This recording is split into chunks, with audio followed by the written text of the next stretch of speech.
Hey everyone, welcome back to the channel. If you use QuickBooks Online, you already know how important it is to keep your account secure, especially with all the new security updates.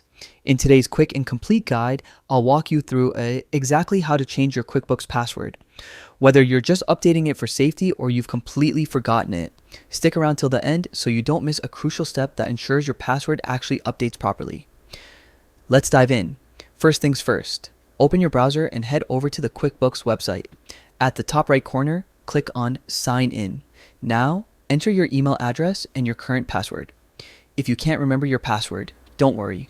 Simply click I forgot my user ID or password and follow the on-screen steps to reset it using your email.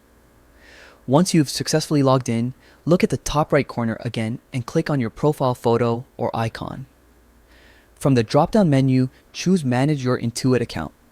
This will take you to your account settings page where all your personal and security information is managed. Now here's the key part.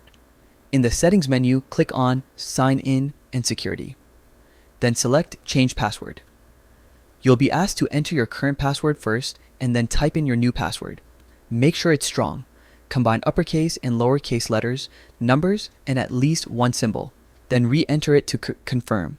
Once everything looks good, click save. You should see a confirmation message pop up saying your password has been successfully updated. And that's it. Your QuickBooks password is officially changed and your account is more secure than ever. And there you have it.